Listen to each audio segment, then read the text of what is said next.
إن الحمد لله نحمده ونستعينه ونستغفره ونعوذ بالله من شرور أنفسنا ومن سيئات أعمالنا من يهده الله فلا مضل له ومن يضلل فلا هادي له وأشهد أن لا إله إلا الله وحده لا شريك له وأشهد أن محمدا عبده ورسوله يا أيها الذين آمنوا اتقوا الله حق تقاته ولا تموتن إلا وأنتم مسلمون يا أيها الناس اتقوا ربكم الذي خلقكم من نفس واحدة وخلق منها زوجها وبث منهما رجالا كثيرا ونساء واتقوا الله الذي تساءلون به والأرحام إن الله كان عليكم رقيبا يا أيها الذين آمنوا اتقوا الله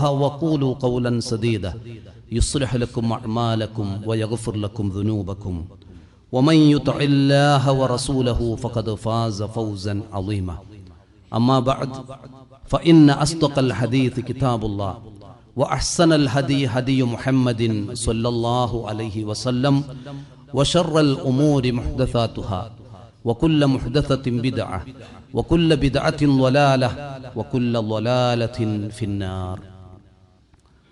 അള്ളാഹുവിൻ്റെ വിധിവിലക്കുകളും നിയമനിർദ്ദേശങ്ങളും ജീവിതത്തിൻ്റെ രഹസ്യ പരസ്യ അനുകൂല പ്രതികൂല സാഹചര്യങ്ങളിലൊക്കെയും ശ്രദ്ധയോടെ കാത്തു സൂക്ഷിക്കണേ എന്ന് ഓർമ്മപ്പെടുത്തുകയാണ്.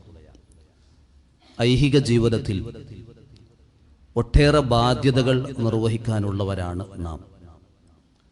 ആ ബാധ്യതകളിൽ അള്ളാഹുവിനോടുള്ള ബാധ്യതകളുണ്ട്, സമസൃഷ്ടികളോടുള്ള ബാധ്യതകളുണ്ട്. സത്യവിശ്വാസികളെ പ്രത്യേകം വിളിച്ച് അല്ലാഹു സുബ്ഹാനഹു വ തആല ഒരു ബാധ്യത നിർവഹണത്തെക്കുറിച്ച് ഓർമ്മപ്പെടുത്തുന്നുണ്ട്. യാ അയ്യുഹല്ലദീന ആമനു സ്തജീബു ലില്ലാഹി വലിർറസൂലി ഇദാ ദഅാകും ലിമാ യുഹ്യീകും വഅലമു അന്നല്ലാഹ യഹൂലു ബൈനൽ മർഇ വഖൽബിഹി വഅന്നഹു ഇലൈഹി തുഹ്ശറുൻ. ഈ ആയത്തിലൂടെ അല്ലാഹു സുബ്ഹാനഹു വ തആല മൂന്ന് പ്രധാനപ്പെട്ട കാര്യങ്ങളാണ് നമ്മെ ഉണർത്തിയിട്ടുള്ളത്. ഒന്ന്, ജീവിതത്തിലുടനീളം അല്ലാഹുവിനും റസൂലിനും ഉത്തരം ചെയ്യണം. അതോടൊപ്പം അതിലാണ് യഥാർത്ഥ ജീവിതമുള്ളത്. അല്ലാഹു കൽപ്പിച്ച കാര്യങ്ങൾ, നബി സല്ലല്ലാഹു അലൈഹി വസല്ലമ പഠിപ്പിച്ച കാര്യങ്ങൾ ജീവിതത്തിൽ പകർത്തി ജീവിക്കുമ്പോഴാണ് യഥാർത്ഥ ജീവിതം നമുക്ക് ഇഹലോകത്ത് ലഭിക്കുന്നത്. മൂന്നാമത്തെ കാര്യം, അല്ലാഹു ചില മനുഷ്യരുടെ ഹൃദയങ്ങൾക്ക് മറയിടും. അങ്ങനെ മറയിട്ട് കഴിഞ്ഞാൽ അവൻ അല്ലാഹുവിൽ നിന്ന് പാടെ അകന്നവനാണ് എന്ന താക്കീതുമാണ്. നമ്മുടെ ഐഹിക ജീവിതം എങ്ങനെയാവണം എന്ന് കൃത്യമായി അല്ലാഹു സുബ്ഹാനഹു വ തആല പഠിപ്പിക്കുന്നുണ്ട്. മൻ അമില സ്വാലിഹൻ മിൻ ദക്കറിൻ ഔ ഉൻസാ വഹുവ മുഅ്മിനുൻ ഫലനുഹ്യിയന്നഹു ഹയാതൻ ത്വയ്യിബ. വിശ്വാസിയായിക്കൊണ്ട് ആണാവട്ടെ പെണ്ണാവട്ടെ സൽപ്രവർത്തനങ്ങൾ നിർവഹിക്കുന്നവരാരോ അവർക്ക് ഏറ്റവും നല്ല ഒരു ജീവിതം നാം നൽകും. വലനജ്സിയന്നഹും അജ്റഹും ബിഅഹ്സനി മാ കാനൂ യഅമലൂൻ. നാളെ പരലോകത്ത് അവർ ചെയ്ത ഏറ്റവും നല്ല പ്രവർത്തനങ്ങൾക്ക് തക്ക പ്രതിഫലവും നൽകുമെന്ന് അല്ലാഹു നമ്മോട് വാഗ്ദാനം ചെയ്യുകയാണ്. ഈ ആയത്തിൽ വിശദീകരിച്ചത് ഐഹിക ലോകത്ത് സത്യവിശ്വാസികൾക്ക് അല്ലാഹു നൽകുന്ന ഏറ്റവും നല്ല ഒരു ജീവിതത്തെക്കുറിച്ചാണ്. മുഫസ്സിറുകൾ വ്യാഖ്യാനിച്ചത്, ഒന്ന് അർരിസ്ഖുൽ ഹലാൽ, അല്ലാഹ് അനുവദിച്ച ഉപജീവന മാർഗം, ഹറാം കലരാത്ത സമ്പാദ്യം ലഭിക്കുക എന്നതാണ്.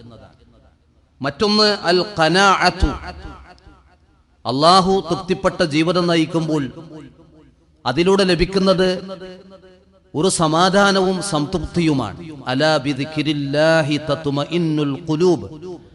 അല്ലാഹുവിനെ ഓർത്ത് ജീവിക്കുന്നതിലൂടെ മാത്രമാണ് ഹൃദയങ്ങൾക്ക് സമാധാനം ലഭിക്കുന്നത്. മറ്റൊന്ന് അൽ അമലു ബിത്വാഅ വൽ ഇൻശിറാഹു ബിഹാ. അല്ലാഹുവിനെ അനുസരിച്ച് ജീവിക്കാനും അങ്ങനെ ജീവിക്കാനുള്ള തൗഫീഖ്, അതിനാവശ്യമായ ഹൃദയവിശാലത ലഭിക്കുമെന്ന കാര്യമാണ്. പലപ്പോഴും മനുഷ്യരുടെ ഒരു നിലപാട് അല്ലാഹു വിശുദ്ധ ഖുർആനിലൂടെ വ്യക്തമാക്കിയിട്ടുണ്ട്. ജീവിത സൗകര്യങ്ങളിലെ വർധനവും കുറവും വിലയിരുത്തി തങ്ങൾ അല്ലാഹുവിന് തൃപ്തിപ്പെട്ടവരാണ് എന്ന് ചിന്തിക്കുന്ന പ്രവണത അത് മക്കയിലെ മുശ്രിക്കുകൾക്കുണ്ടായിരുന്നു. അവർ പറഞ്ഞത് അല്ലാഹു നമുക്ക് പറഞ്ഞു തരുന്നുണ്ട്. വഖാലു നഹ്നു അക്തറു അംവാലൻ വ ഔലാദൻ വമാ നഹ്നു ബിമുഅദ്ദബീൻ. ഞങ്ങളാണ് സ്വത്തും മക്കളും കൂടുതലുള്ളവർ, അതുകൊണ്ട് തന്നെ ഞങ്ങൾ പരലോകത്ത് ശിക്ഷയ്ക്ക് വിധേയരാകുകയില്ല. അല്ലാഹു ഞങ്ങൾക്ക് തൃപ്തിപ്പെട്ട് നൽകിയതാണ് ഈ മക്കളും സമ്പത്തുമൊക്കെ. അപ്പൊ അല്ലാഹു തൃപ്തിപ്പെട്ടതിന്റെ അടയാളമാണ് ഞങ്ങൾക്ക് ലഭിച്ചിട്ടുള്ളത്. ആ ഞങ്ങളെ അല്ലാഹു പരലോകത്ത് ശിക്ഷിക്കുകയില്ല. അല്ലാഹു അതിന് ഉടനെ മറുപടി നൽകി.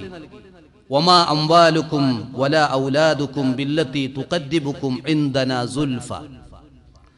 നിങ്ങളുടെ സ്വത്തോ മക്കളോ അല്ല എന്നിലേക്ക് നിങ്ങളെ ഏറ്റവും കൂടുതൽ അടുപ്പിക്കുന്നത്. ഇല്ലാ മൻ ആമന വഅമില സ്വാലിഹ. മറിച്ച് എന്റെ സാമീപ്യം ആർക്ക് ലഭിക്കും? ശരിയായ വിശ്വാസം സ്വീകരിച്ച, ആ വിശ്വാസത്തിലൂന്നിയ സൽക്കർമ്മങ്ങൾ അനുഷ്ഠിച്ചവരാരോ അവർക്ക് മാത്രമാണ് എന്റെ സാമീപ്യം ഇഹലോകത്തും പരലോകത്തും ലഭിക്കുക എന്ന് അല്ലാഹു സുബ്ഹാനഹു വ തആല അവർക്ക് മറുപടി നൽകി. സൂറത്തുൽ മുഅ്മിനൂനിൽ ഈ ആശയം വരുന്ന വചനമുണ്ട്. അയഹ്സബൂന അന്നമാ നുമിത്തുഹും ബിഹി മിൻ മാലിൻ വ ബനീൻ നുസാരിഉ ലഹും ഫിൽ ഖൈറാതി ബൽ ലാ യശ്കുറൂൻ. അവർക്ക് യഥേഷ്ടം സ്വത്തും മക്കളും നാം നൽകിയത് അവർക്ക് നാം നന്മകൾ ചെയ്തു കൊടുത്തതിന്റെ അടയാളമായിട്ടാണോ അവർ വിചാരിക്കുന്നത്? ഞങ്ങൾക്ക് ധാരാളം സമ്പത്ത് കിട്ടിയത്, നല്ല മക്കളെ കിട്ടിയത്, ഇതൊക്കെ അല്ലാഹു തൃപ്തിപ്പെട്ടതിന്റെ ഭാഗമാണ് എന്നാണോ അവർ വിചാരിക്കുന്നത്? യഥാർത്ഥത്തിൽ കാര്യങ്ങളെ അവർ മനസ്സിലാക്കുന്നില്ല എന്നാണ് അല്ലാഹു അതിന് നൽകിയ മറുപടി. മറിച്ച് ആ ആയത്തിനു ശേഷം ആരാണ് അല്ലാഹു തൃപ്തിപ്പെട്ടവർ, അവരുടെ വിശേഷണങ്ങൾ, ഗുണങ്ങൾ അല്ലാഹു നമുക്കിങ്ങനെ എണ്ണി പറഞ്ഞു തരാണ്. ഇന്നല്ലദീന ഹും മിൻ ഖശിയത്തി റബ്ബിഹിം മുഷ്ഫിഖൂൻ. തങ്ങളുടെ റബ്ബിനെ ഭയപ്പെട്ട് ഉത്കണ്ഠയോടെ ജീവിക്കുന്നവർ. വല്ലദീന ഹും ബി ആയാതി റബ്ബിഹിം യുഅ്മിനൂൻ. തങ്ങളുടെ റബ്ബിന്റെ ആയാത്തുകളിൽ, ദൃഷ്ടാന്തങ്ങളിൽ, വചനങ്ങളിൽ വിശ്വസിക്കുന്നവർ. വല്ലദീന ഹും ബി റബ്ബിഹിം ലാ യുശ്രികൂൻ. എന്തു വന്നാലും അല്ലാഹുവിൽ ഒരു നിലക്കും അവർ പങ്കു ചേർക്കുകയില്ല. വല്ലദീന യുഅ്തൂന മാ ആതൗ വഖുലൂബുഹും വജിലതുൻ അന്നഹും ഇലാ റബ്ബിഹിം റാജിഊൻ. ഞങ്ങൾ അല്ലാഹുവിലേക്ക് മടങ്ങിച്ചെല്ലേണ്ടവരാണ് എന്ന ബോധത്തോടെ അവർക്ക് നൽകിയ സമ്പത്ത് അല്ലാഹു തൃപ്തിപ്പെട്ട വഴിക്ക് അവർ ചിലവഴിച്ചു കൊണ്ടിരിക്കും. എന്നിട്ട് അല്ലാഹു പറഞ്ഞത് ഉലൈക യുസാരിഊന ഫിൽ ഖൈറാത്ത് വഹും ലഹാ സാബിഖൂൻ എന്നാണ്. ഇവരാണ് നന്മയിൽ മുന്നേറുന്നവർ, ഇവരാണ് അല്ലാഹു തൃപ്തിപ്പെട്ടവർ. അവരുടെ പ്രത്യേകത തന്നെ ആ നന്മകളിൽ അവർ മുൻകടക്കും എന്നതാണ്. അപ്പൊ ഈ ഗുണങ്ങൾ നമ്മിലുണ്ടോ? ഈ ഗുണങ്ങൾ ഉള്ളവരെയാണ് അല്ലാഹുവിന് ഇഷ്ടം. ഈ ഗുണങ്ങൾ ഉള്ളവരാണ് അല്ലാഹുവിന്റെ സാമീപ്യം സിദ്ധിച്ചവർ. അല്ലാതെ ഭൗതിക ലോകത്തെ ജീവിത വിഭവങ്ങളിലെ വർധനവും കുറവും, വർധനവ് ലഭിച്ചവർ അല്ലാഹുവിന് തൃപ്തിപ്പെട്ടവരും കുറവ് ലഭിച്ചവർ അല്ലാഹു സ്നേഹിക്കാത്തവരോ ഇഷ്ടപ്പെടാത്തവരോ ആണോ എന്ന ധാരണ ഒരിക്കലും ശരിയല്ല. മറിച്ച് ശരിയായ ഈമാനുള്ളവർ, ശരിയായ തഖ്വയിൽ അധിഷ്ഠിതമായ ജീവിതം നയിക്കുന്നവർ, അല്ലാഹു കൊടുത്ത സമ്പത്ത് അവന്റെ മാർഗത്തിൽ തന്നെ ചിലവഴിക്കുന്നവർ, പരലോകത്തെക്കുറിച്ച് ചിന്തിച്ചുകൊണ്ട് അങ്ങനെ ഭയപ്പാടോടുകൂടി ജീവിക്കുന്നവർ. ഈ അവസ്ഥ നമുക്കില്ലെങ്കിൽ നമ്മൾ ഭയപ്പെടണം. ഇബ്നുൽ ഖയ്യിം റഹിമഹുല്ല പറഞ്ഞ ഒരു വാക്ക്, ഇന്ന അശദ്ദ ഉഖൂബത്തിൻ അലൽ അബ്ദി അൻ യുംസികല്ലാഹു ലിസാനഹു അൻ ദിക്രിഹി. ഒരു മനുഷ്യന് ഈ ഭൗതിക ലോകത്ത് വെച്ച് അല്ലാഹു കൊടുക്കുന്ന ഏറ്റവും വലിയ കഠിന ശിക്ഷയാണ് അവന്റെ നാവിനെ അള്ളാഹുവിനെ ഓർക്കുന്നതിൽ നിന്ന് അല്ലാഹു പിടിച്ചു വെക്കുക എന്നത്. എന്ന് പറഞ്ഞാൽ അള്ളാഹു തന്ന നാവ് കൊണ്ട്, സംസാര ശേഷി കൊണ്ട് അള്ളാനെ ഓർക്കാൻ, അവനെ സ്മരിക്കാൻ കഴിയുന്നില്ലെങ്കിൽ അതിനർത്ഥം അള്ളാഹ് അവന്റെ നാവിനെ പിടിച്ചു വെച്ചതാണ്. അതാ നേരത്തെ പറഞ്ഞ വഅലമു അന്നല്ലാഹ യഹൂലു ബൈനൽ മർഇ വഖൽബിഹി. അള്ളാഹ് കൽപ്പിച്ച പോലെ ജീവിക്കാൻ കഴിയുന്നില്ല. അത് അള്ളാഹു മനുഷ്യനും അവന്റെ ഹൃദയത്തിനുമിടയിൽ മറയിട്ടതാണ്. സീല് വെക്കുമെന്നെല്ലാം ഹദീസുകളിൽ കാണും. ബോധപൂർവം 3 ജുമുഅകളെ ആരെങ്കിലും ഉപേക്ഷ വരുത്തിയാൽ അവന്റെ ഹൃദയത്തിൽ സീല് വീണു. പിന്നെ അവൻ അള്ളാന്റെ മാർഗത്തിൽ ജീവിക്കാൻ അവന് തോന്നുകയില്ല. ഇബ്നുൽ ഖയ്യിം റഹിമഹുല്ല പറഞ്ഞത് അതാണ്. ഇന്ന അശദ്ദ ഉഖൂബ, കഠിനമായ ശിക്ഷയാണ് അലൽ അബ്ദി, ഒരു മനുഷ്യന് ഈ ഭൗതിക ലോകത്ത് വെച്ച് ലഭിക്കുന്നത്, അൻ യുംസികല്ലാഹു ലിസാനഹു അൻ ദിക്രിഹി, അവന്റെ നാവിനെ അള്ളാനെ ഓർക്കുന്നതിൽ നിന്ന് അള്ളാഹ് പിടിച്ചു വെച്ചു. നമുക്ക് അല്ലാഹുവിനെ എത്രത്തോളം ഓർക്കാൻ കഴിയുന്നുണ്ട്? യാ അയ്യുഹല്ലദീന ആമനു ദുക്റുല്ലാഹ ദിക്റൻ കസീറൻ വസബ്ബിഹൂഹു ബുക്റതൻ വഅസ്വീല. സത്യവിശ്വാസികളോട് അല്ലാഹ് കൽപ്പിച്ചത് അവനെ നിങ്ങൾ ധാരാളമായി ഓർത്തുകൊണ്ടിരിക്കണം. പ്രത്യേകിച്ച് രാവിലെയും വൈകുന്നേരവും നിങ്ങൾ അവനെ പ്രകീർത്തിക്കുകയും ചെയ്യണം. ഇതിന് സാധിക്കുന്നില്ലെങ്കിൽ അല്ലാഹു നമുക്ക് നൽകിയൊരു ശിക്ഷയാണത്. ആ ഒരു ശിക്ഷയിൽ നിന്ന് നമ്മൾ രക്ഷപ്പെടണം. അതുകൊണ്ട് തന്നെ ഭൗതിക ലോകത്തെ വിലയിരുത്തേണ്ടത് നേരത്തെ പറഞ്ഞ പോലെ ഭൗതിക വിഭവങ്ങളുടെ ആധിക്യത്തിലോ കുറവിനോ അനുസരിച്ചല്ല. അതൊക്കെ അള്ളാഹു ഒരു പരീക്ഷണം എന്ന നിലക്ക് നമുക്ക് നൽകുന്നതാണ്. ശദ്ദാദ് ഇബ്നു ഔസ് റളിയല്ലാഹു അൻഹുവിനോട് നബി സല്ലല്ലാഹു അലൈഹി വസല്ലം പറഞ്ഞു, യാ ശദ്ദാദ് ഇദാ റഅയ്തൻ നാസ ഖദ് ഇക്തനസു ദഹബ വൽ ഫില്ല ഫക്തനിസ് ആഹുലാഇൽ കലിമാത്ത്. ശദ്ദാദേ, ജനങ്ങളൊക്കെ സ്വർണവും വെള്ളിയും ഒരുക്കി വെക്കാനുള്ള ധൃതിപ്പെടുന്ന ആ അവസ്ഥ നീ കണ്ടാൽ, എന്ന് പറഞ്ഞാൽ ഭൗതിക ലോകത്ത് സമ്പാദ്യത്തിൽ മുഴുകുന്നതായി ജനങ്ങളെ നീ കണ്ടാൽ, നമുക്ക് ആകാശമുട്ട സമ്പാദിക്കാം ഹലാലായ മാർഗത്തിൽ. കൂടുതലുള്ളതിനനുസരിച്ച് സക്കാത്തും സ്വതക്കയും നൽകേണ്ടി വരും എന്ന് മാത്രം. പക്ഷേ സമ്പാദിക്കുക എന്ന ലക്ഷ്യം മാത്രം കാണുന്ന ആളുകളുണ്ട്. അവർക്ക് മറ്റൊരു ഡ്യൂട്ടി, അള്ളാഹുവിനുള്ള ബാധ്യത അവർക്കറിയില്ല, അല്ലെങ്കിൽ അവർ നിർവഹിക്കുന്നില്ല. അത്തരമൊരവസ്ഥ ജനങ്ങൾ നീ കണ്ടാൽ, നീ ഞാൻ പറയാൻ പോകുന്ന പ്രാർത്ഥന നീ അതൊരു നിധിയായി നീ കാത്തു സൂക്ഷിക്കണം. എന്നിട്ട് പഠിപ്പിച്ചു കൊടുത്തു, അല്ലാഹുമ്മ ഇന്നി അസ്അലുക സബാത ഫിൽ അംരി വൽ അസീമത അലർ റുഷ്ദ്. നീ ഇങ്ങനെ പ്രാർത്ഥിച്ചാൽ മതി, അല്ലാഹുവേ നിന്റെ ദീനിൽ എനിക്ക് അടിയുറച്ചു നിൽക്കണം, നിന്റെ സന്മാർഗം എനിക്ക് ലഭിക്കണം, അതിനുള്ള തൗഫീക്ക് കൊണ്ടോ. വഅസ്അലുക മൂജിബാത്തി റഹ്മതിക, നിന്റെ റഹ്മത്ത് എനിക്ക് അനിവാര്യമാകുന്ന പ്രവർത്തനങ്ങൾ ഞാൻ നിന്നോട് ചോദിക്കുന്നു. വഹുസ്ന ഇബാദതിക, നിനക്ക് നന്നായി ഇബാദത്ത് ചെയ്യാനുള്ള തൗഫീക്ക് ഞാൻ നിന്നോട് ചോദിക്കുന്നു. വഅസ്അലുക ശുക്ര നിഅമതിക, നീ എനിക്ക് തന്ന അനുഗ്രഹങ്ങൾക്ക് നന്ദി കാണിക്കാൻ തൗഫീക്ക് വേണം, അത് ഞാൻ നിന്നോട് ചോദിക്കുന്നു. വഹുസ്ന ഇബാദതിക, നന്നായി നിനക്ക് ഇബാദത്ത് ചെയ്യണം. വഅസായിമ മഗ്ഫിറതിക, നിന്റെ പാപമോചന മഗ്ഫിറത്ത് ലഭിക്കാൻ ഇടവരുന്ന കാര്യങ്ങൾ എന്തൊക്കെയുണ്ട് അത് ഞാൻ നിന്നോട് ചോദിക്കുന്നു. വഅസ്അലുക ഖൽബൻ സാലിമ വലിസാനൻ സ്വാദിഖ, നല്ല ഒരു ഹൃദയം ഞാൻ നിന്നോട് ചോദിക്കുന്നു, സത്യസന്ധമായ നാവ് ഞാൻ നിന്നോട് ചോദിക്കുന്നു. വഅസ്അലുക മിൻ ഖൈരി മാ തഅലം, എനിക്ക് ഏതൊക്കെ ഖൈർ വേണമെന്നാണോ നിനക്കറിയുക ആ ഖൈറൊക്കെ ഞാൻ നിന്നോട് ചോദിക്കുന്നു. വഅഊദു ബിക മിൻ ശർരി മാ തഅലം, എന്നെ ബാധിക്കാനിരിക്കുന്ന നീ അറിയുന്ന ഷെറുകളിൽ നിന്ന് ഞാൻ നിന്നോട് കാവൽ തേടുന്നു. വഅസ്തഗ്ഫിറുക ലിമാ തഅലം, എന്നിൽ വന്നുപോയ ചെറുതും വലുതുമായ തെറ്റുകൾ ഏതൊക്കെയെന്ന് നീയാണ് നന്നായി അറിയുന്നവൻ, അതിൽ നിന്ന് ഞാൻ നിന്നോട് പൊറുക്കലിനെ തേടുന്നു. ഇന്നക അൻത അല്ലാമുൽ ഗുയൂബ്, നീ അദൃശ്യമറിയുന്നവനാണ്. ഒരു മുസ്ലിമിന്റെ ജീവിതം ഉൾക്കൊണ്ട ഒരു പ്രാർത്ഥനയാണ് ഈ പ്രാർത്ഥന. നമുക്ക് അതേപോലെ അർത്ഥം മനസ്സിലാക്കി പഠിച്ചു നമുക്ക് പ്രാർത്ഥിക്കാം. അതോടൊപ്പം ഈ പ്രാർത്ഥനയിൽ പറഞ്ഞ കാര്യങ്ങളൊക്കെ നമ്മുടെ ജീവിതത്തിൽ ശ്രദ്ധിക്കേണ്ടതാണ്. ഇതാണ് നമ്മുടെ ബാധ്യത. അതിനെന്ത് വേണം?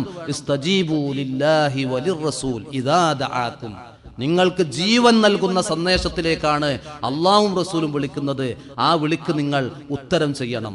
വിളിക്കുത്തരം ചെയ്യാൻ ശ്രമിക്കുന്നില്ലെങ്കിൽ അള്ളാഹ് നിങ്ങളുടെ ഹൃദയത്തിന് മറയിടുന്നത് നിങ്ങൾ ഭയപ്പെടണമെന്നാണ് അള്ളാഹ് ഓർമ്മപ്പെടുത്തുന്നത്.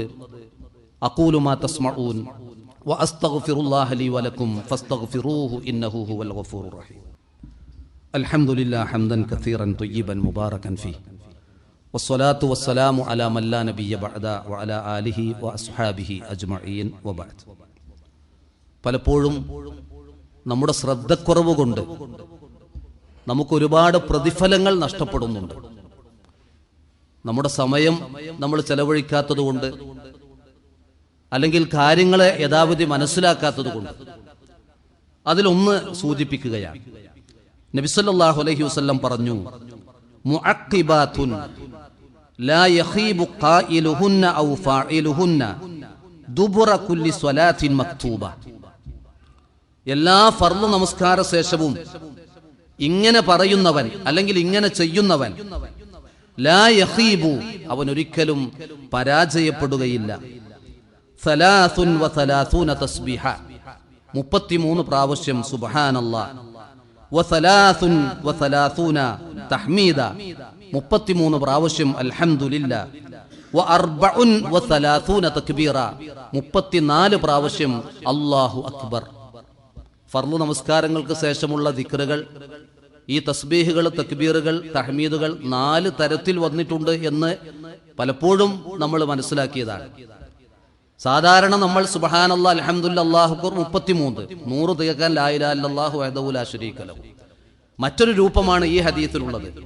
സുബ്ഹാനല്ലാഹ് അൽഹംദുലില്ലാഹ് 33, അല്ലാഹു അക്ബർ 34. അപ്പോൾ ലാ ഇലാഹ ഇല്ലല്ലാഹു വഹ്ദഹു ലാ ശരീക ലഹു എന്ന് ഉരുവിടേണ്ടതില്ല. മറ്റൊന്ന് സുബ്ഹാനല്ലാഹ് അൽഹംദുലില്ലാഹ് അല്ലാഹു അക്ബർ 10 പ്രാവശ്യം, 10 പ്രാവശ്യം അത് ഉരുവിടാം. സുബ്ഹാനല്ലാഹ് 10, അൽഹംദുലില്ലാഹ് 10, അല്ലാഹു അക്ബർ 10. മറ്റൊന്ന് സുബ്ഹാനല്ലാഹ് അൽഹംദുലില്ലാഹ് അല്ലാഹു അക്ബർ ലാ ഇലാഹ ഇല്ലല്ലാഹ് 25 വീതം. ഈ 4 നമ്മൾ ഫർള് നിസ്കാര ശേഷം, ഒരു നിസ്കാര ശേഷം അതിൽ ഒന്നെടുക്കുക, അടുത്ത നിസ്കാര ശേഷം മറ്റൊന്നെടുക്കുക, അല്ലെങ്കിൽ ഒരു ദിവസം ഒരു രീതി എടുക്കുക, അടുത്ത ദിവസം വേറെ രീതി എടുക്കുക. നമുക്ക് പെട്ടെന്ന് സലാം വിട്ടി പോകണം, ഏറ്റവും ചുരുങ്ങിയ രീതി എടുക്കാം. എന്നാലും ഫർള് നിസ്കാര ശേഷം ചൊല്ലേണ്ട ദിക്റുകൾ ഫർള് നിസ്കാര ശേഷം അവിടെ തന്നെ ഇരുന്ന് ചൊല്ലലാണ് നബി ചര്യ. പലരും ഫർള് നിസ്കാര ശേഷം സലാം വീട്ടി അല്ലാഹുമ്മ അൻതസ്സലാമു മിൻകസ്സലാം എന്നൊക്കെ പറഞ്ഞ് ഉടനെ സുന്നത്ത് നിസ്കരിക്കും. സുന്നത്ത് നിസ്കരിച്ചിട്ട് ഈ ദിക്റുകൾ ചൊല്ലും. അങ്ങനെ ചൊല്ലാൻ പാടില്ല. സുന്നത്ത് നിസ്കാരം ഈ ദിക്റുകളൊക്കെ നിർവഹിച്ച ശേഷമാണ് നിർവഹിക്കേണ്ടത്. അപ്പൊ അതിനാണ് മുഅഖിബാത്തുൻ എന്ന് പ്രയോഗിച്ചത്. ഫർള് നിസ്കാരത്തിന്റെ ഉടനെ ആരെങ്കിലും ഇത് ചെയ്താൽ ലാ യഖീബുനാൻ, അവന്റെ ജീവിതത്തിൽ അവന് പരാജയമില്ല. അള്ളാന്റെ ബറക്കത്തും അവന്റെ റഹ്മത്തും ചൊരിയപ്പെടാൻ ഈ ദിക്റുകൾ മതിയാകുമെന്നാണ്. അപ്പൊ നമ്മളൊന്ന് ശ്രദ്ധിച്ചാൽ ഒരുപാട് പ്രതിഫലങ്ങളാണ് നമുക്ക് ലഭിക്കുന്നത്. അതിൽ നമ്മൾ മനസ്സിലാക്കേണ്ട ഒരു കാര്യം ഓർമ്മപ്പെടുത്തി എന്ന് മാത്രം.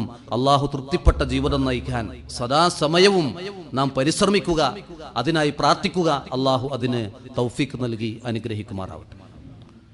വന്നുപോയ വീഴ്ചകൾ അള്ളാഹു നമുക്ക് പുറത്തു തരുമാറാവട്ടെ. എത്രയോ രോഗികൾ ചികിത്സ തേടുന്നു, അവർക്കൊക്കെയും റബ്ബ് ശിഫയും ആഫിയത്തും നൽകി അനുഗ്രഹിക്കുമാറാവട്ടെ.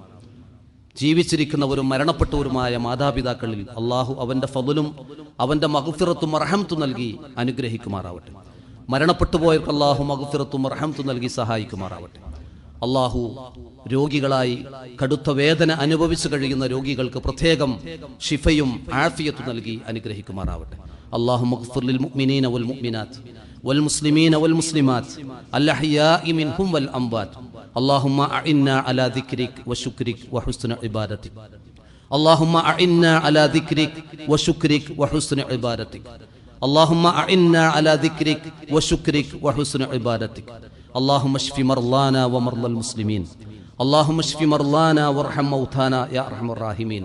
اللهم احينا على الكتاب والسنة وأمتنا مع الإيمان والتوبة.